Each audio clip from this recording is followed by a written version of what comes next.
아, 사랑하는 임의 목소리, 저기 오는구나. 산을 넘고 언덕을 넘어서 달려오는구나.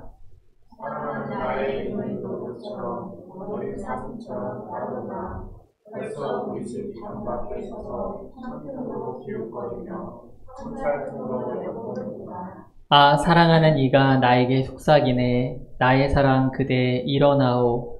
나의 어여쁜 그대 어서 나오. 겨울은 지나고 비도 그치고 비구름도 덮쳤소.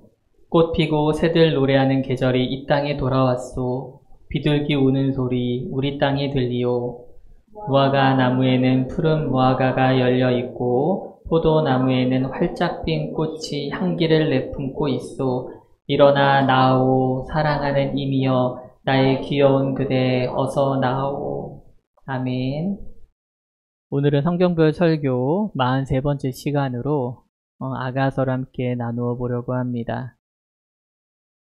구약 성경을 크게 세 가지로 나눌 수가 있습니다. 토라, 즉 우리말로 율법서라고 하는데 잘 알고 있는 모세오경을 말합니다. 창세기, 출애굽기, 레위기, 민수기를 말합니다. 그 다음에 네비엠, 우리말로는 예언서라고 하는데요. 다양한 선지자들을 통해서 하나님께서 하신 말씀을 담고 있는 성경입니다. 마지막으로 케투빔이라고 우리말로 말하던 성문서입니다. 그 안에는 시편 같은 시도 들어있고요. 또는 욥기나 에스더처럼 어떤 이야기를 담고 있기도 하고 다니엘처럼 역사와 예언 등을 다루는 다양한 형태의 문학 같은 그런 형태의 성경들이 담겨져 있습니다. 오늘 함께 볼 이 아가서는 대화체로 이루어진 성문서 계열에 속하는 그런 성경입니다. 그래서 오늘은 좀 개역개정을 읽으니까 약간 뉘앙스가 안 살더라고요. 약간 낯간지러울 수 있겠지만은 우리가 방금 전에 이 시적 표현이 잘 드러날 수 있게끔 화면도 구성해보고 글씨도 좀 바꿔보았습니다. 아가서는 이 솔로몬이 왕으로 있을 때 술람미 여인이라는 한 여인과의 대화를 나누는 형태로 이루어져 있습니다. 중간중간 제3자들의 참여도 보이긴 하지만 주로 이 두 명의 연인들이 사랑을 주제로 서로를 향해 말하는 그런 대화의 모습을 담고 있는 게 바로 이 아가서입니다. 원래 제목은 이제 노래 중에 노래, 최고의 노래, 가장 아름다운 노래 이런 뜻을 가지고 있습니다. 그만큼 인간이 서로를 향해 가지고 있는 사랑을 잘 드러내는 문학작품이자 성경인 것입니다. 아가서는 다른 성문서인 룻기처럼요. 하나님이라는 단어가 사실은 직접적으로 등장하지 않기 때문에 정경에 넣어야 하냐 하는 그런 논란이 있었던 성경 중에 하나입니다. 우리가 가지고 있는 개역개정으로는 8장에 한번 여호와라고 하는 이름이 등장하긴 하는데 사실 대부분의 영어 번역이나 우리나라의 다른 번역들도 빠져 있습니다. 왜냐하면 그게 좀 더 근거 있는 번역이기 때문입니다. 이런 논란 가운데 있는 아가서가 정경에 포함되어서 지금도 오늘 이 아침 이렇게 우리에게 불리는 이유는 분명히 있습니다. 바로 사람과 사람 사이에서 가장 아름다운 감정인 이 사랑은 바로 하나님이 분명히 우리에게 주신 귀한 선물이기 때문입니다. 또한 동시에 우리는 이러한 사랑을 통해서요, 하나님의 우리를 향한 사랑을 우리는 알 수 있기 때문입니다. 그래서 우리는 오늘 아가서를 통해서요, 정말 사랑의 본질이 흐려지고 또한 가짜 사랑이 넘치는 이 세상에서 정말 진실된 사랑, 하나님의 사랑을 발견하는 귀한 시간이 되길 주님의 이름으로 축복합니다. 저는 요즘 친구들도 그렇지만은 저도 어렸을 적에 한창 초등학교, 중학교 때, 고등학교도 그랬지만 노래 듣는 걸 참 좋아했어요. 저는 이제 가요를 좀 주로 듣는 편이었는데 한참 몇 년 동안 듣다 보니까 스스로 이런 질문이 생겼어요. 아니 왜 우리나라 노래 한 80, 90%는 다 사랑 얘기만 할까? 다 맨날 사랑 타령하는 거예요. 사랑 가사를 잘 보니까 어떨 때는 그냥 어떻게 찌질해 보이기도 하고요. 어떨 때는 저렇게까지 사랑에 목숨을 거나 싶은 그런 노래들이 참 많더란 말이죠. 그래서 저는 우리나라 작사가들은 좀 다양하게 노래 좀 만들지 사랑밖에 할 얘기가 없나 뭐 그런 생각을 하면서 청소년 시기를 지났던 것 같습니다. 네, 그런데 이제 20대가 되고 이제 아내를 만나서 연애라는 걸 처음 해보니까 세상의 모든 사랑 노래가 제 노래가 되더라고요. 이전에는 뭐 책이나 드라마에서 주인공의 사랑을 봐도 사실 별 감흥이 없었어요. 이해가 잘 안 되는 부분도 있었거든요. 근데 제가 막상 그 중심에 서니까 다 이해가 되고, 심지어는 그 약간 진부한 어떤 대사 같은 사랑에서 헤어질 수밖에 없는 그런 상황에 대해서 너무도 공감하게 되었습니다.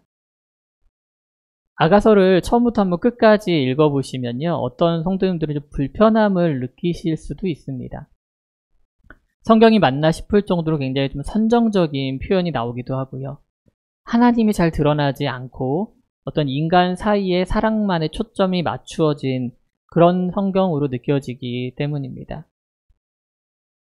사실 인간의 사랑을 생각해보면요, 여러분들, 물론 고귀하고 아름다운 사랑도 있지만은 너무 가볍고 또한 아무렇지도 않게 마치 인스턴트처럼 일회성처럼 느껴지는 그런 사랑도 분명히 인간 사이에 존재합니다. 몇 년 전, 사실 뭐 몇 년 전이라 하기도 꽤 오래전이네요. 제가 대학생 때쯤이니까 당시 유명한 가수가 작사한 노래에서 사랑에 대하여 게임과 같다고 해서 굉장히 사회적 큰 파장이 있었습니다. 구체적으로는 그 가사 안에서 은밀하게 성행위를 표현하면서 그것을 마치 게임처럼 즐긴다는 그런 가사의 내용이 문제였던 것이죠. 그래서 방송국에서는 그 앨범에 담긴 몇 노래를 금지 조치시켰고, 기독교 윤리 실천운동 같은 기독교 시민단체에서는 청소년들에게 악영향을 준다는 비판의 성명서를 내기도 했습니다. 물론 그 가수가 우리 유교적 사상에서 어떤 감춰져 있던 터부시였던 성을 뭐 공개적으로 어떤 사회적 담론의 주제로 이끌어냈다라고 하는 것에는 의의가 있을 수 있겠지만은, 자유로운 연애와 그런 가벼운 사랑의 이미지를 통해서 청소년들에게 아무렇지도 않는 그런 사랑의 이미지를 심겨주었다는 그 비판은 당연한 것 같습니다. 사실 이 성이라고 하는 것만큼요, 여러분들, 아름다운 것도 없지만요, 정말 또한 동시에 위험하고 조심스러운 것도 없습니다. 인간의 죄악이 가득 찼던 곳에서는 항상 언제나 이 성적 문란함이 있었습니다. 하나님이 주시는 올바른 성의 기준을 넘어서서 파괴적인 행동들이 분명히 있음을 우리는 알고 있습니다.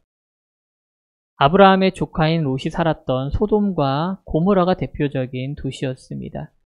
성적 타락이 만연했고 마침내 하나님의 심판을 받은 곳이 되었습니다. 신약시대라고 해서 사실 별반 다르지 않았습니다. 사도 바울은 고린도 교회의 부패와 변질을 지적하면서요, 그 가운데 성적 무질서가 있음을 정확하게 성경 안에서 드러냈기 때문입니다. 이처럼 인간의 사랑은 분명한 한계가 있습니다. 하나님께서 주신 자유를 통해서 온전한 사랑을 그대로 지켜내는 것이 아니라 방임으로 가면서 그것을 변질시키는 게 인간의 본질이기 때문입니다.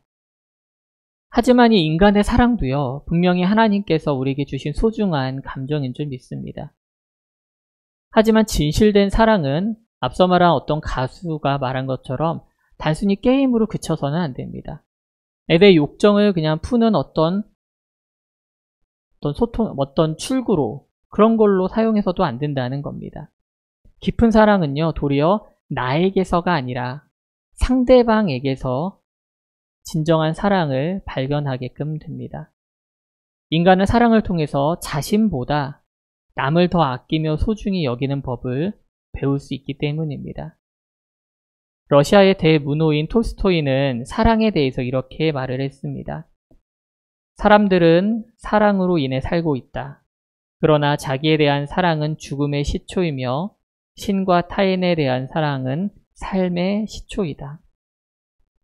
톨스토이는요, 이 자기 사랑을 넘어서서 하나님의 사랑을 발견하고 그것이 이제 타인에게로 전이되었을 때 비로소 그 사랑 가운데 생명이 있다고 말합니다. 사랑에 대해서 이렇게 통찰력 있게 본 것이죠. 그래서 우리는 톨스토이의 여러 작품 가운데 하나님의 사랑과 시선을 느낄 수 있는 것입니다. 그 대표적인 작품이 사람은 무엇으로 사는가인데, 그 작품 자체는 아예 작품을 시작하면서 요한일서 3장 17절 말씀으로 시작을 합니다. 누가 이 세상의 재물을 가지고 형제의 궁핍함을 보고도 도와줄 마음을 닫으면 하나님의 사랑이 어찌 그 속에 거하겠느냐. 이처럼 우리가 이 인간의 사랑도 이렇게 나아가야 함을 아는 사람들이 많이 있는데요. 한 걸음 더 나아가서 요한일서 4장을 보게 되면은 인간의 사랑에서 이제는 우리가 하나님이 주신 사랑으로 나아가야 함을 알 수 있습니다. 요한일서 4장 9절에서 11절입니다. 우리 한번 같이 읽어보도록 할까요? 화면과 주보를 보시면서 요한일서 4장 9절에서 11절 말씀을 같이 보겠습니다. 하나님의 사랑이 우리에게 이렇게 나타난 바 되었으니 하나님이 자기의 독생자를 세상에 보내심은 그로 말미암아 우리를 살리려 하심이라. 사랑은 여기에 있으니 우리가 하나님을 사랑한 것이 아니요 하나님이 우리를 사랑하사 우리 죄를 속하기 위하여 화목제물로 그 아들을 보내셨음이라. 사랑하는 자들아, 하나님이 이같이 우리를 사랑하셨은즉 우리도 서로 사랑하는 것이 마땅하도다. 사도 요한, 사랑의 사도로 불리는 이 요한은 하나님이 주신 사랑은 결국은 사랑하는 자를 위해서 가장 소중한 것을 아낌없이 내어주는 사랑임을 우리에게 분명히 말해줍니다. 또한 동시에 대가를 바라고 기다리는 것이 아니라 상대방의 어떠한 상태, 어떤 상황에 따라서 사랑하고 사랑하지 않는 이런 구별이 있는 것이 아니라 그냥 우리의 모습 그대로, 그 상태 그대로 사랑받는 존재임을 분명히 말해주고 있습니다. 하나님이 그러신 분 아니겠습니까? 하나님이 우리가 먼저 하나님의 사랑해서 우리를 사랑하셨나요? 우리가 무언가 사랑받을 만한 행동이나 어떤 것들을 하나님께 돌려드렸기 때문에 하나님이 우리를 사랑하셨을까요? 그렇지 않다라는 겁니다. 분명히 하나님께서는 우리의 있는 모습 그대로 우리가 여전히 하나님을 모를 때, 우리가 하나님이 없다 심지어 부정할 때도 그때도 우리를 향한 사랑을 놓지 않고 계셨다는 겁니다. 이것이 바로 인간이 가진 사랑과 하나님이 우리 가운데 주신 사랑의 가장 큰 차이일 수밖에 없는 것입니다. 또한 사랑의 다른 이름은 저는 믿음이라고 생각합니다. 믿음. 왜냐하면 나의 가장 귀한 것을 상대방에게 내어주고 그를 믿고 내어주기 때문입니다. 우리는 이 장면을 이제 구약으로 거슬러 올라가서 믿음의 조상 아브라함에게서 찾아볼 수 있습니다. 지난 수요일 강채명 전님께서 창세기 22장 말씀을 가지고 말씀 선포를 해주셨는데 그걸 통해서 다시 한번 우리 가운데 정말 하나님께 두시는 또한 시험이기도 하지만 믿음을 발견할 수 있는 귀한 시간이었습니다. 창세기 22장을 보면은 아브라함이 이삭을 제단에 올리면서 그 과정을 통과해 가면서 하나님에 대한 믿음을 다시 한번 확인하는 귀한 사건을 보게 됩니다. 그 시험을 통해서요, 독자인 이삭을 내어주는 아브라함의 믿음도 볼 수 있지만은 동시에 이삭 역시 아버지인 아브라함에 대한 믿음과 사랑, 더 나아가서는 예비하시고 준비하시는 하나님에 대한 믿음과 사랑 역시 볼 수 있었습니다.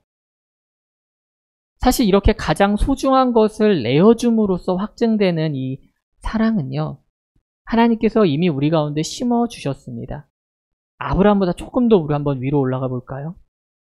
우리는 그 모습을 첫사람 아담과 하와에서 찾아볼 수 있습니다.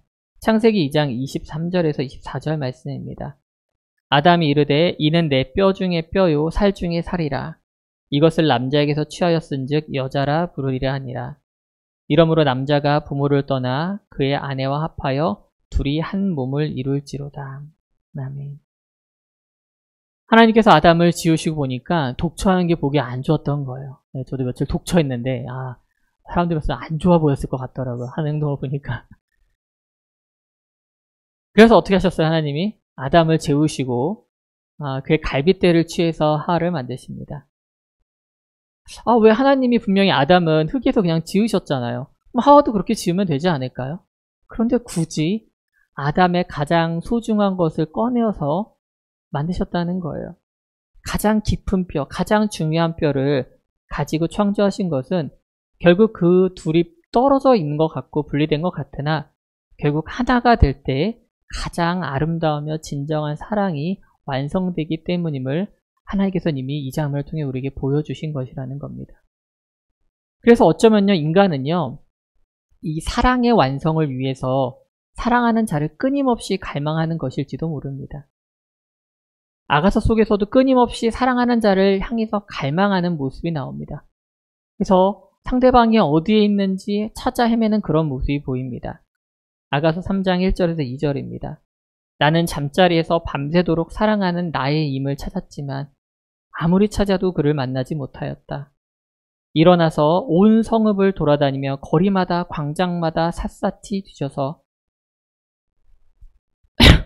사랑하는 나의 임을 찾겠다고 마음먹고 그를 찾아 나섰지만 만나지 못하였다.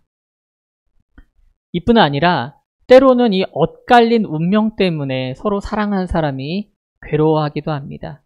5장 2절에서 8절 말씀 우리 앞서처럼 교독 한번 해봤으면 좋겠습니다. 제가 먼저 읽고 다음 구절을 성도님께서 읽어주시면 되겠습니다. 나는 자고 있었지만 나의 마음은 깨어 있었다. 저 소리, 나의 사랑하는 이가 문을 두드리는 소리, 문 열어요 나의 누이, 나의 사랑, 티 없이 맑은 나의 비둘기, 머리가 온통 이슬에 젖고 머리채가 밤이슬에 흠뻑 젖었소.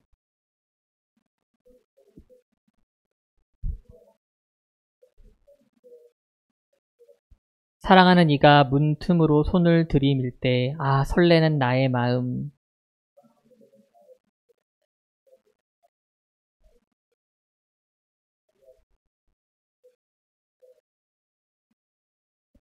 사랑하는 이를 맞아들이려고 문을 열었지. 그러나 나의 임은 몸을 돌려 가버리네. 임의 말에 넋을 잃고 그를 찾아 나섰으나 가버린 그를 찾을 수 없네. 불러도 대답이 없네.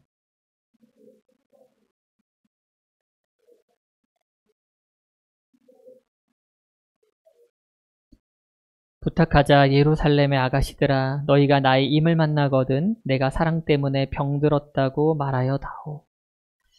문 하나를 두고 남녀가 바로 앞에서 오해가 일어나고 엇갈리는 거예요. 그 감정을 가지고 나갔지만 이미 사라진 거죠. 아마 연애를 해보신 분들이라면은 안 해보셨어도 이제 드라마 잘 묘사를 하더라고요. 엇갈릴 때가 있지 않아요. 하지만 그러한 마침내 그 둘이요 다시 하나가 되어서 재회할 때 사랑은 완성되는 것을 알 수 있습니다. 역시 8장 5절에서 6절을 우리 교독 한번 해보도록 하겠습니다. 제가 먼저 읽겠습니다. 사랑하는 이에게 몸을 기대고 벌판에서 이리로 오는 저 여인은 누구인가? 사과나무 아래에서 잠든 임을 내가 깨워드렸지요. 임의 어머니가 거기서 임을 낳았고 임을 낳느라고 거기서 산고를 겪으셨다오.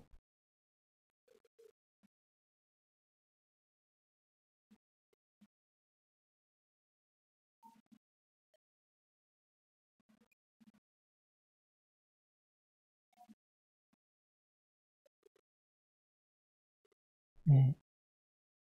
이처럼 그들이 어려움과 힘든 가운데 다시 재회하게 되었을 적에 사랑에 대한 그 강력한 힘에 대해서 다시 한번 확인을 하게 됩니다. 이처럼 사랑에 대한 노래가 가득한 이 아가서도요 분명히 성경의 일부입니다. 그리고 모든 성경은 하나님의 성품과 뜻을 드러내는 줄 믿습니다. 사실 아가서만 떼어놓고 보면요 이 노골적인 어떤 사랑을 갈구하는 인간의 모습만 보일지도 모릅니다만 우리가 이것이 성경임을 믿음의 눈으로 바라볼 때 우리는 그 가운데서 바로 하나님의 우리를 향한 진정한 사랑을 발견하게 되는 것입니다. 하나님은 그래서 우리를 사랑하는 자, 나의 사랑하는 자로 오늘 부르시는 줄 믿습니다. 끊임없이 부르시고 끊임없이 찾아오시는 것이죠. 하나님의 눈에는요 우리가 그 술람미 여인 같아요. 아가서의 표현처럼 동산에 있는 사과나무 같고요. 들판에 뛰어놀고 있는 노루와 어린 사슴과 같다는 것입니다.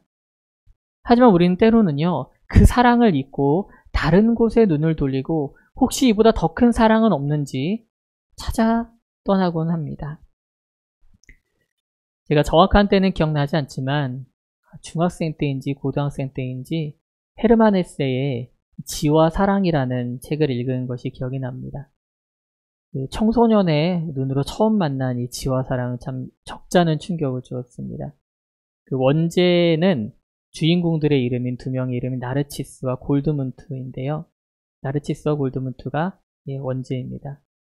간단한 배경은 그렇습니다. 수도원에서 이미 어느 정도 존경받는 수도사인 나르치스와 이제 막 수도원 생활을 시작하는 골드문트는 이 수도원이라고 하는 성스러운 공간에서 처음 만남을 갖지만 그 이후에 이 두 명의 삶은 너무도 대비가 됩니다. 골드문트는 수도원 밖에서 우연히 만난 이성을 통해 욕망의 눈을 뜹니다. 그리고 쉴 새 없이 새로운 사랑을 갈망하며 수도원을 나와 온 땅을 두루 다닙니다. 그래서 대부분의 이야기가 이 골드문트의 사랑 이야기예요. 한때는 총명하고 맑았던 골드문트는 어느새 사라졌고 성을 탐닉하는 방랑하는 한 명의 조각가가 됩니다. 한참 시간이 흐른 뒤에 수도원 원장이 된 나르치스와 재회를 하게 됩니다. 자신들의 삶을 돌아보며 이야기를 나누다가 골드문트가 죽는 것으로 이야기는 마무리가 됩니다. 저는 이 책을 읽으면서 온전하고 지혜와 어떤 지식이 있는 그리고 수도원에서 나름 성공한 나르치스보다는요, 상대적으로 타락하고 방랑하는 골드문트에게 좀 눈이 갔습니다. 마음이 갔어요. 어쩌면은 제 속에 이런 탐욕과 일탈 또한 어떤 일상의 자리에서 벗어나고 싶은 그런 욕망이 있어서 그렇지 않았나 싶었습니다. 나름대로 모범생으로 자라다 보니까 이런 거를 보면은 나도 해보고 싶지 않을까 그런 생각이 든단 말이에요. 하지만 그러한 골드문트도요, 결국은 다 세상을 돌아보고 다 해봤더니 세상에 덧없는 사랑과 욕망을 뒤로하고 마침내 다시 돌아옵니다. 나르치스는 이 골드문트에게 이렇게 말합니다. 언제 사라져버릴지 모르는 그런 것들을 소중하고 여기며 살았다고, 덧없는 인생을 살았다고요. 그리고 하나님이 아니라 그 피조물만을 사랑했다고 지적을 합니다. 그런데 나르치스는 깊은 연민을 가지고 그 골드문트가 그렇게 살아왔던 그 모든 과정 역시 하나님께로 가까이 가는 과정이었다라고 또한 말을 해줍니다. 어쩌면 우리 인간은요, 여러분들, 사랑하는 사를 찾는다라고 말은 하지만은 궁극적으로 정말 사랑의 실체신 하나님인 줄 모르면서 그저 더듬어가는 과정일지도 몰라요. 근데 그 끝에 바로 사랑의 실체이며 궁극적인 존재이신 하나님이 계시다는 겁니다. 그러한 면에서 우리 그리스도인들은요, 여러분들, 그 사랑을 마침내 하나님 아버지 안에서 찾은 자들인 줄 믿기 원합니다. 하나님은 오늘도 세상의 사랑을 쫓아 허무한 인생을 향해 가는 그런 세상이 줄 수 없는 사랑을 갈구하는 사람들에게 분명히 말씀하십니다. 그리고 부르십니다. 나의 사랑하는 자야. 나에게 어서 오라고. 나의 사랑하는 자야. 꽃 피고 새들이 노래하는 이 계절에 이 땅에서 함께 하자고요. 나의 사랑하는 자야. 풍성한 과일이 넘쳐나는 이 아름다운 동산, 너희를 위해서 예비된 이 동산 가운데서 참된 평화와 안식 그리고 사랑을 나누자고 말입니다. 오늘 우리 이 아가서를 통해서 또한 평생 아가서를 옆에 두시면서 정말 나를 사랑하는 이 하나님의 음성을 듣기 원합니다. 아가서를 통해서 진실된 하나님의 사랑을 깊이 만나는 귀한 축복이 우리 모두 가운데 있기를 주님의 이름으로 축원합니다.